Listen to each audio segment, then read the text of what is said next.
Alright, hello, and welcome to Stasis Pod, the Transformers Rescue Bots Academy podcast. I'm Rob. I'm Jen. And I'm David. And today we and Milford are going to the dogs. In Milford Goes to the Dogs. Oh, well, good. That makes it very nice and clear. Now, initially, I thought this would be like a The Pack type situation, where like something is turning the dogs against people, but that might be too scary for the audience here. Oh, I was thinking the Pack, like the Gargoyles villains. Oh, Yeah, when you say Pack, yes, that's what I think of first. I mean, that's the first one that comes to mind. The second one is a really cheap old movie with killer dogs. yeah, that's what I was thinking of. The Joe Don Baker movie. Yeah, I was. Oh, that was Joe Don. Okay. I was going to say that I assume that the one that Rob is talking about is some terrible, terrible old movie. Yeah, I only know about it from a podcast from 10 years ago or something. Yeah, it's a I was thinking Pigs from Space, except with dogs. Pigs from Space. For some reason. Oh. Yeah, you know, the old, something has gone to the dog. Wait. I was thinking like Muppet gags for some reason. Oh, I don't okay. know why. You should always be thinking of Muppet gags. Well, yes.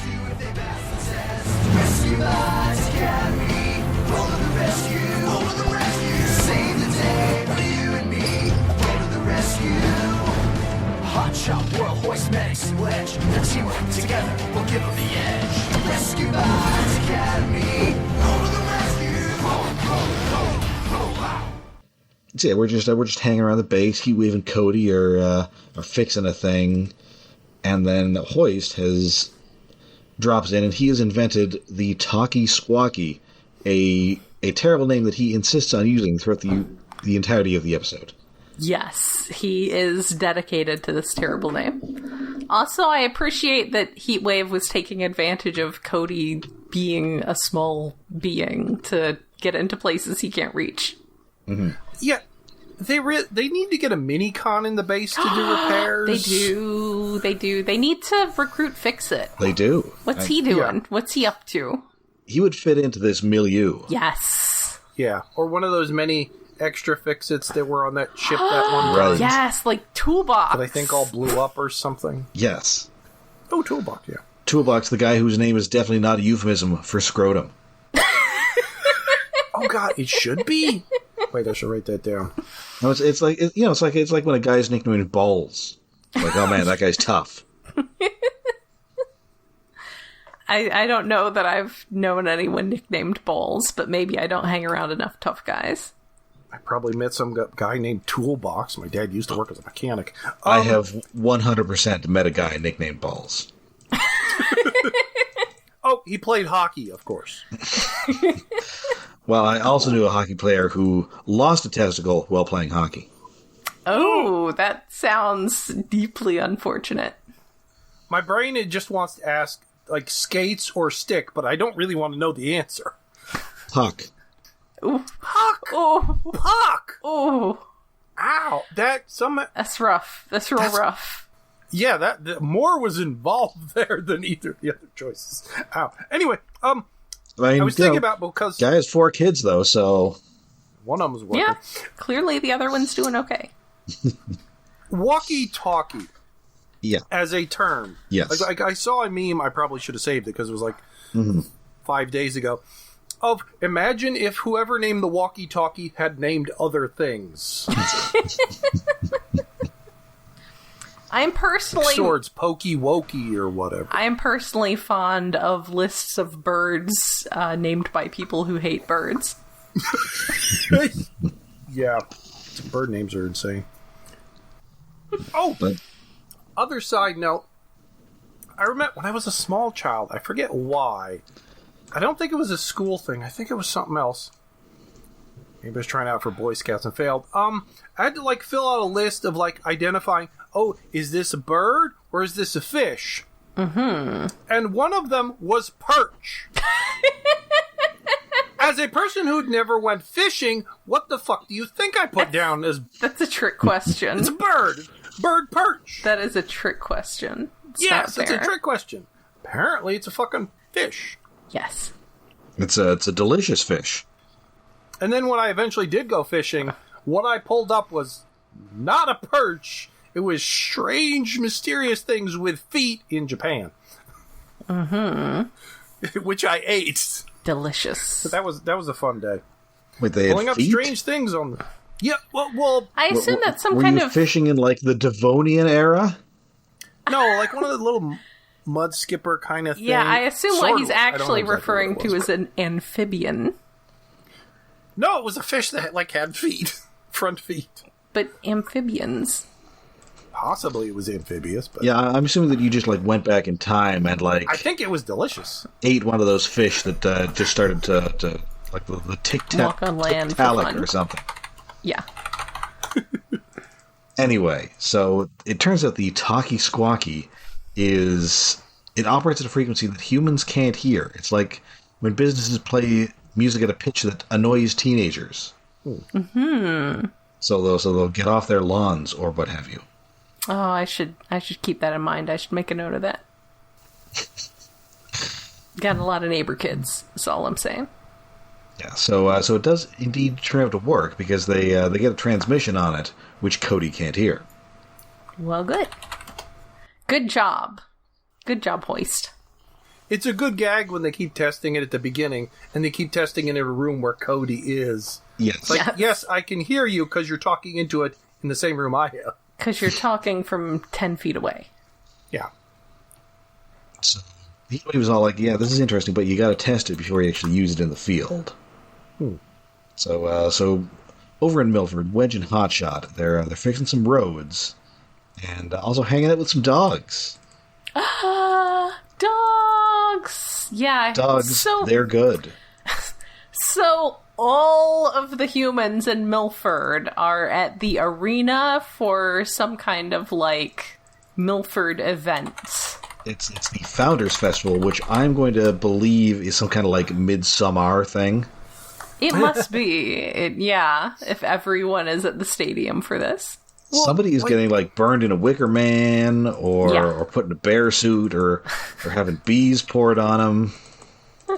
What was the Griffin Rock? Wasn't there a Founders Day thing? Or, oh no, Founders Day was Simpsons, wasn't it? I mean, I think there was a similar thing. There was definitely... some sort of holiday in Griffin Rock that was like celebrating the Pioneer Day. Yes, Yeah. that was it. Rock always had a bunch of amusingly specific fake holidays, which I appreciate. Yeah, It's just, I'm just questioning, like, everybody going to the stadium for this? Okay. It's a midsummer thing. It must be. It has to be. It is weird. Like when we see the rest of the town later, it is completely devoid of life except for dogs and one guy walking his dogs. Like, that is wild. Strange. It's very cult-like. Either that, or there's a big roast beef sale at Arby's. Oh, maybe that's it. Maybe there's a big roast beef sale at the stadium. I'd go if there was roast beef. And also, these dogs are Shep and Lou. Good dog names. Hotshot is They so... must have, like, name tags on their collars or Yes, something. they have to, because how would the robots figure out those names? Like, Medics isn't there to give them funny names. It's true. Those dogs must have had actual names. So also, it's worth noting that Hotshot is the instigator here. Because everything is Hotshot's fault. Of course. Yes. He's the one who's like, hey, instead of being responsible, we should go play with these dogs. Yes, It's a real, oh my god, this man is my exact double. Oh my god, this dog has a puffy tail. yes. He even says, like, how often do we get to see puppies? Also, they keep saying that they're not supposed to be using this communication system until it's properly tested, and just the idea of anything in rescue bots not being used until it's properly tested seems unreasonable. Like, they're constantly using everything before it's properly tested, and that's the problem. Because indeed, because if you've Hoist been... keeps coming up with things, or there's just this new thing that they have to test out. Like the weird shovel thing on the alien planet or something. Well, if you've been paying attention, you will note that when they turn this talkie squawky on, the dogs go nuts. Yeah. As do all the other animals. And they start barking. The twist was kind of obvious. Yes. To us, adults... Yeah. Yes, this is true. I mean, again, it's the target audience may not see it coming quite so easily. Yeah. No. But And so, it was cute with Hotshot playing with the dogs, and he was trying to make fetch happen by playing fetch with them. and so the farmer's now coming, and so they contact Wedge and Hotshot over the talkie squawkies, and this makes the dogs go nuts again, and they flee. Yes, but So now they have to chase these dogs down. because they accidentally left the gate open. Mm-hmm. Which, to the answer of who let the dogs out, Who? which Who indeed? that is a song that was like so annoyingly big in the 90s. Was it the 90s or Oh, the sure. early 2000s? Oh no, like late 90s, like 99 maybe. Yeah, but like the latest 90s. And then I hadn't heard it for ages. And then like a week ago, I forget where was it on a podcast or something? Like it came up. Not on my podcast, sir. Except it just came up on this podcast. Well, yes. But we're not going to play it, so there. Aren't we? No. No. I'm the one editing. I'm not. Okay, David, this is where you edit in who let the dogs out. No. I mean, not unless I can find like a dog singing it version or some shit. There is 100% a bit where dogs bark. Oh, Who yeah. let the dogs out. Like Jingle Bells. But like, man, I wish I could remember where it came up. They didn't actually play the song. They just referenced it. I think referencing someone else referencing it. It was like, wow, that's a song I haven't thought of in forever. And then this episode happens and it's still in my head. Now we're in song referenceception. Yes. Yes. Hey, it's a song reference I knew.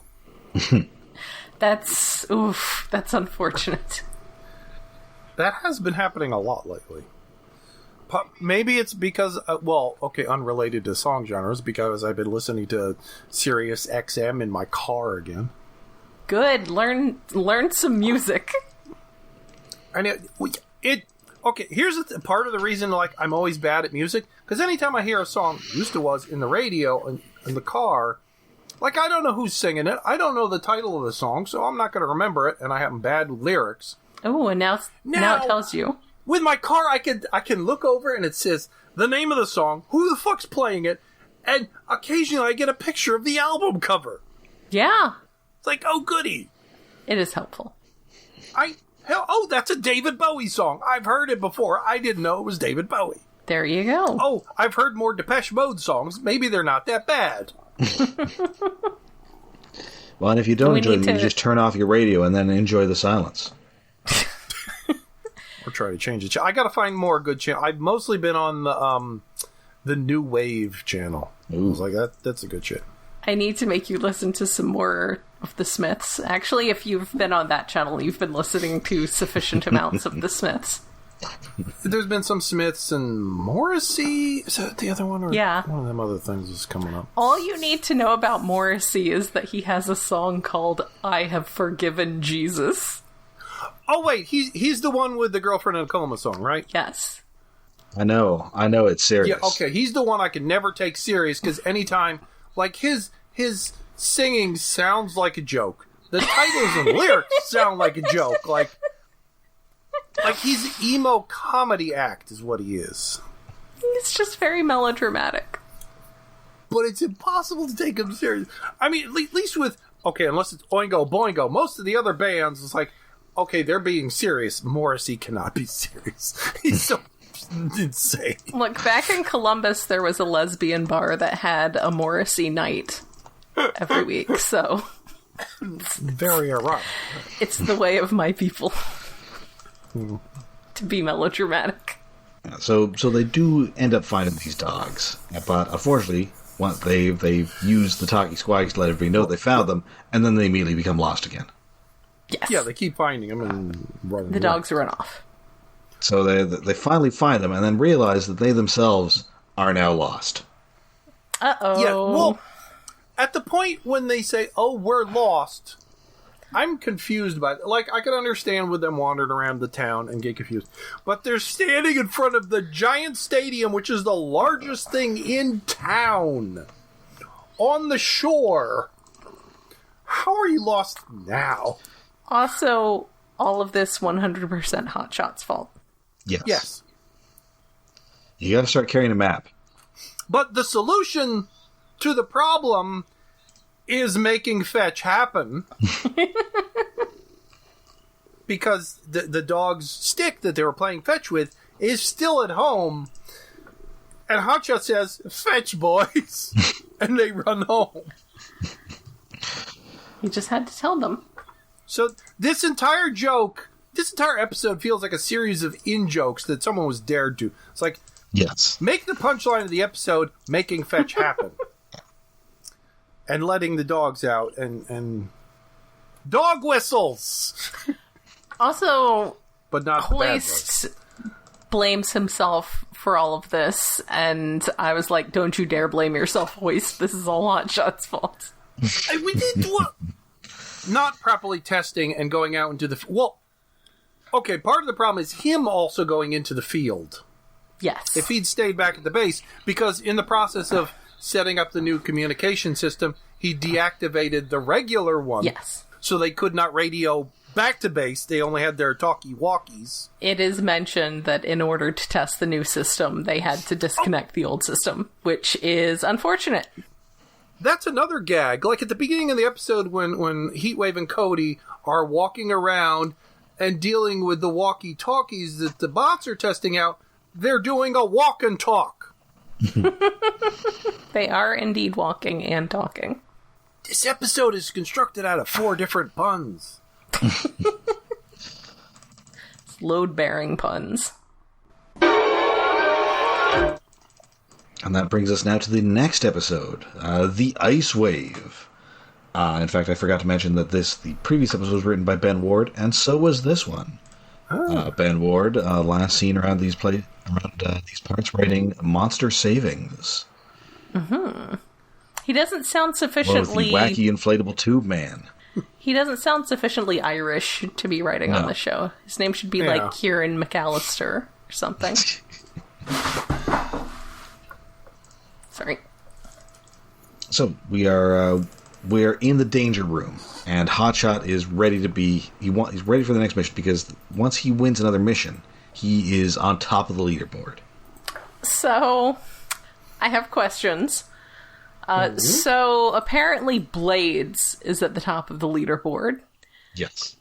Which means, I suppose it does make sense that Blades, out of all of the professors, would be the one who does not have anything better to do than just play the sim missions all day. Yeah. So that's fair. It's also possible Blades might have been writing more of them, and to make sure they work, has to test them out himself. I suppose. Also possible. Also, why are the professors and the students in the same leaderboard? That sounds unfair. That is kind of weird. I didn't check who everyone else and who's in last.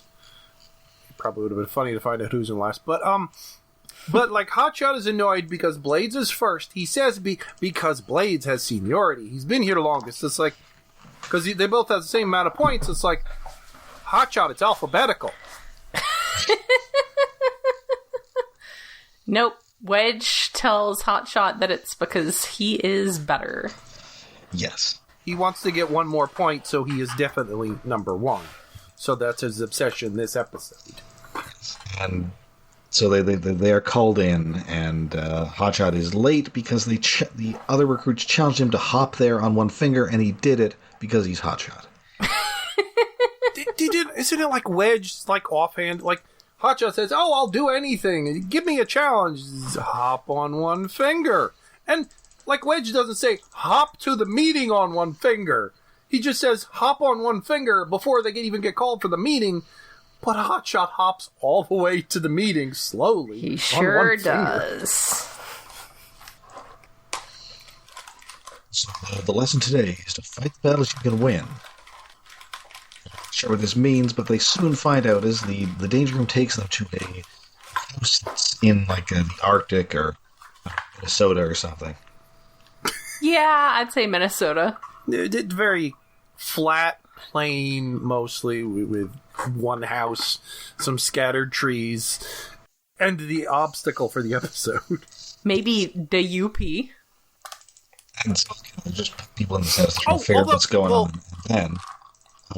Well, no, okay, before we get to the obstacle of the episode, when they're first dropped in, like, they're standing there, flat area, one house, two people in the house, and I paused it because my brain first went to, Jen, have you ever heard of the D&D supplement, like, Village of Hamlet?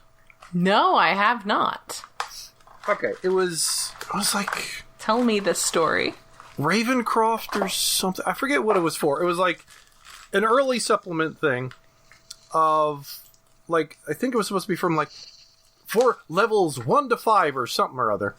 But all of it is, it's a description of the village of Hamlet, a starting zone town, and describes the villagers and their jobs and buildings and maps everything out.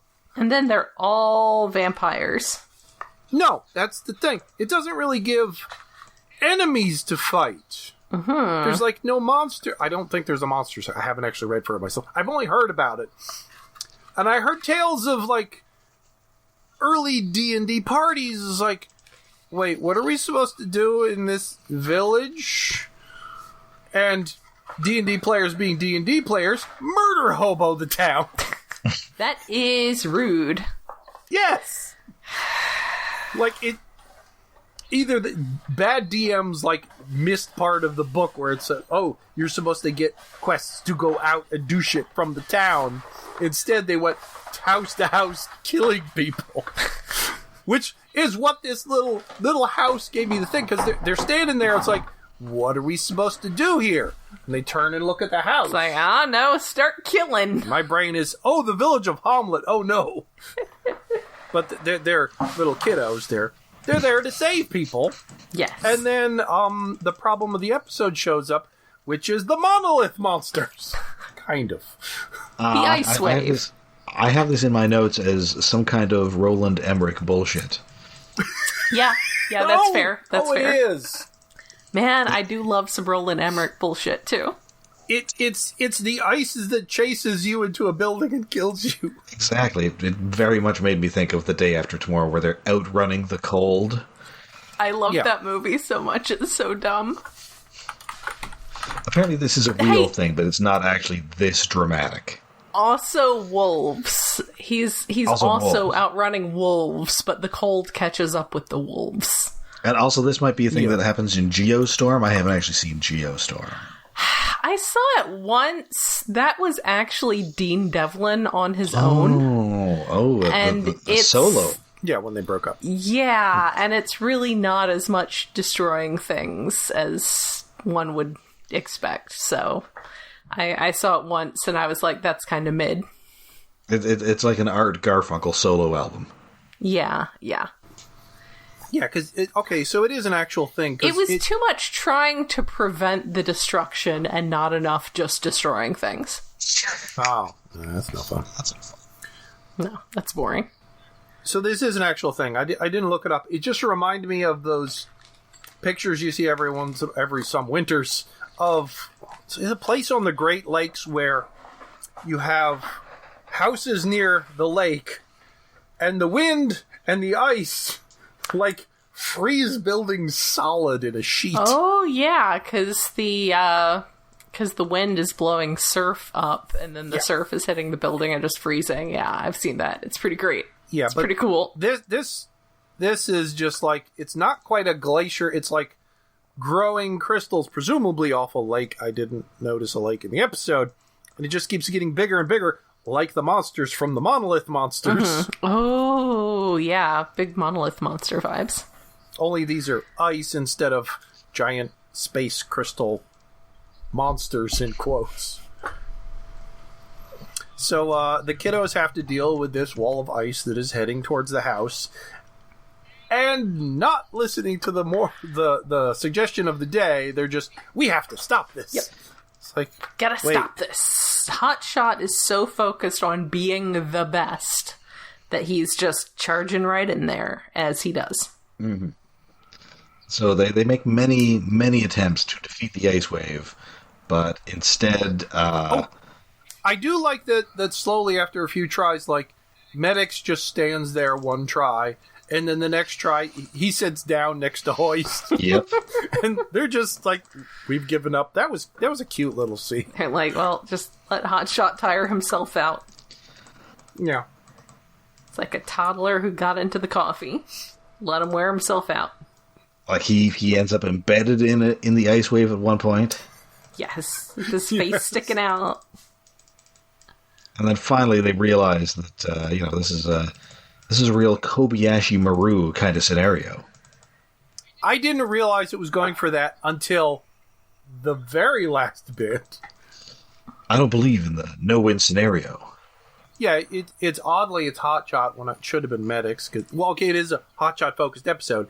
But Medics was the first one that was like, wait, this ain't working. I'm going to sit over here. I'm just going to watch him bang his head into the wall until he gets tired of it. But they do figure out, the thing we usually do... Well, the thing the rescue bots did more than the kiddos is, our priority is to save people. Yes. Not to stop the natural disaster. Yes. We can't fight nature itself. We just save people. But Hotshot... So they do. Yeah. Although Hotshot does have a plan to actually save the house by... Yes, that is a great ending for this episode. Yes. Because it turns into the Kobayashi Maru. He kirks it. I found the third option. Also, he is seems to be convinced that being number one means he will get a crown, which he does not need. No. Oh, yeah, he wants to be king. Which, no. Did you not let him be king? Would he be king shot? That's a good question. Do you have to change his name if he It's becomes king? like a Rodimus Prime situation. It is weird how often becoming a king comes up in Transformers when it doesn't really feel like a monarchy. Cybertronian thing. Yeah, monarchy. At least not in that way. Like King Grimlock and Starscream getting a crown. Mm-hmm. Like for a continuity that almost never actually has a king-like figure. There are leaders of various kinds, but not kings. Every once in a while, there's somebody who wants to be king, at least in ceremonial appearance. Yes. Do not let Hotshot have a crown. No. He doesn't need it. He doesn't need the encouragement. How did they pick this up? He picked it up from humans. I guess, but like G1 with Starscream. I guess he did go back to medieval times at one point. He did. Yes. So he did, that in was fact. in his memory. Either that, or maybe Cybertron has like a kingly tradition of some sort. Maybe that they just haven't done much lately. Oh, that'd actually be a neat thing to investigate. Like, after the Primes disappeared and we just got one left, a king arose. That sounds very like immediately pre-phase 2 IDW. Like, that sounds like something from around that, like, All Hail Megatron, like, post All Hail Megatron, but pre the death of Optimus Prime kind of era. Mm-hmm. Yeah, but before we got all the great stuff, it's like in the faffing about era. When we got all the weird Galvatron stuff. Yeah, Galvatron was always such a weird bit of IDW that never seemed to fit to me. No. Exactly. He was hunting down animals. What the fuck? Just hated animals. I guess they were trying to make him sort of like a big game hunter, which, if they leaned into that more, could have worked, but as is, he just never seems like a character fit for the rest of the story. It's hard to know what to do with Galvatron. All right, well, that does it for us. One, don't put him there. Just leave him out. You don't have to include everybody. No, I guess they were trying to promote his toy at the time or something. Yeah, there is that. But then they weren't even using the design based upon the toy. No. Good old to sell toys. Yep. Yeah. No, if you have Megatron around, you don't need Galvatron. All right, well, that does it for us for this week. We'll be back with more Rescue Bots Academy action next week. But, of course, until then, you can find us all over the internet. We are on Twitter. We're on Blue Sky. We are on Mastodon. Are we on Twitter? Are we? Not really. No. Not really. You can take that out of the list. Okay. It's like, no. But we are on... We're on Blue Sky. We're on Mastodon. We're on Patreon. Yeah, and we do have a Patreon. Yes, we are hosted on iaconunderground.net, where we have a Patreon set up to help with hosting and other expenses. That is patreon.com/iaconunderground. As a brief aside, we were on YouTube, and then I managed to get our YouTube channel nuked from orbit, so that was fun. So now we are back on YouTube, and it's just the podcast, and I will limit myself to only uploading extremely legally dubious cartoons. The forbidden cartoons. on my own. Okay. Question. Yes. What are you going to do about Inhumanoids? I guess I'm going to have to put it back up on my own personal feed. My own personal channel. Yeah, maybe a secondary a new personal channel, because my old account is not allowed to have a YouTube channel anymore or be on YouTube. It got real nuked, y'all. it got real banned. It got completely deleted. So you can no longer watch Micronauts on our old Iacon Underground channel. There will be a new Iacon Underground channel of some kind. Yes, there. But someone else, thankfully, is uploading Micronauts. Yes, there is. Check them out. So that's not us. So there is a YouTube Iacon Underground channel that is just our podcast RSS feed, in case you like to get your podcasts via YouTube. But yeah, I need to put Inhumanoids back up. I've just been sort of dragging my feet because I feel like YouTube can go bugger off into the sun right now. But so Patreon for September, we are going to be watching Thunderbolts, which I would say is my favorite MCU movie of the year. Yay, I guess. Possibly I will finally be watching it before we record it, which Thunderbolts is going to be late this month. Sorry. Yeah. I'm going camping next weekend, but I'm taking a 3-day weekend for it, so I'll be available for recording if we need to. Okay. But yeah, it's going to be a little late in the month. But yeah, I don't know, Rob. It would be fun if you could try to record from the woods, but I doubt that's feasible. Yeah, where I tend to go camping, like I'll get maybe 1 bar of signal if the wind blows just right. So yeah. If it was between 1 and 2, that might work, but no. No, it's not going to happen. But yes, Rob, what did you like? Where would you place it in this year's Marvel Oov? I think it's number 1 for me too. All right. Really? Yeah, it's very good. Okay, wait. What else? What else came out this year? What else have we watched? Captain America: Brave New World and Fantastic Four. Okay, that's gonna be. I mean, honestly, it won't have to try that hard. Brave New World was okay. It was fine. Nothing wrong with it. Fantastic Four, aesthetically great, acting good. It's just missing a special something for me. I mean, I also really liked Fantastic Four. You know what that special something is? That special something, as it turns out, is Starship. Well, the special thing is not enough of the thing focus. That's fair. I have a lot of questions about their gigantic CRT technology. I mean, the whole technology, that's a separate universe. Things work weird there. So, like, I don't expect, actually, Thunderbolts to top that, but it honestly wouldn't have to try super hard. The problem is, that's for Marvel movies. Well, yes. If we count all comic book movies, they're all screwed as far as I'm concerned. I would put it equal to Superman, for me personally. It's really good. You're going to like it. It is really good. You gotta watch it. I mean, I personally have a soft spot for scruffy losers trying to do good, but yes, it is just generally it's good. I already have a nearly perfect scruffy losers series.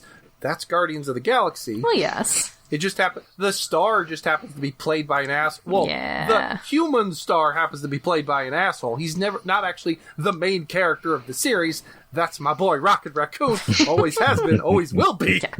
Look at the third movie. It's him. Yeah. But I'm not I'm trying to think of what was the last Marvel movie I enjoyed as much as I enjoyed Superman. It's the last Guardians of the Galaxy movie. Nothing else comes close. It's that fucking good. I can't wait till we review Superman. I love DC Comics again. Well, I don't know if I love DC Comics movies, not actual DC Comics. There's another thing that happened recently that pissed me off. Yeah, that's a whole thing. I don't know that I would I wasn't say already reading DC Comics. Quite up to the Guardians movies, but it's definitely good. It needs a fuzzy sidekick who's actually a really good character. If Thunderbolts focuses heavily on David Harbour's Red Guardian, I mean, he's in it a lot. Then maybe. There's a good chunk of him. Good chunk of him. Yeah. I mean, I would hope so, but he's the only character and actor that I am really excited about for that movie. Everybody else is okay, they're there. Well, Bucky's in it, but Sorry, I'm not sexually attracted to Bucky. I mean, I'm not sexually attracted. I'm aesthetically attracted to Bucky. I guess. I am not. I don't. That's not the kind of scruffy guy I like. Honestly, David Harbour works because he fits into the Ron Perlman mode, which I don't know why I like that type, but... He's the daddy. I'm not into daddies, but something about those two guys is just nice. Uh-huh. Anyway. So, I guess if you want to hear the outcome of this, listen to our Patreon. For as little as $1 a month, you can find out what David ultimately actually thinks about Thunderbolts. But it's going to be another 2 weeks before that happens. Watch our... what did we do last? August was... See, you've memory holed it because of the trauma. Oh, right. They're Fantastic Four. On an outer space adventure. I'd forgotten. It's back. No. What time is it? My God. Okay. Thinking about podcasts is I forgot our own episode because that's the thing.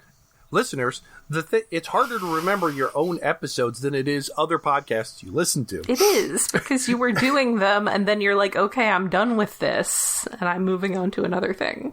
Yeah, and it just gets thrown out. But as a listener, the two best kinds of episodes of pretty much any podcast, or at least the ones that review things, are things where somebody really loves an episode, and the other category is someone really hates something. So that was a really good Patreon with the Fantastic Four. I would hope so for listeners, because we hated that. It was so bad. It was so bad. Anyway, we should finally wrap this up. Yes. So until our usual socials and things. Yeah. So until next time, when we wrap up the first season of Rescue Bots Academy, I'm Rob. I'm Jen. And I'm David.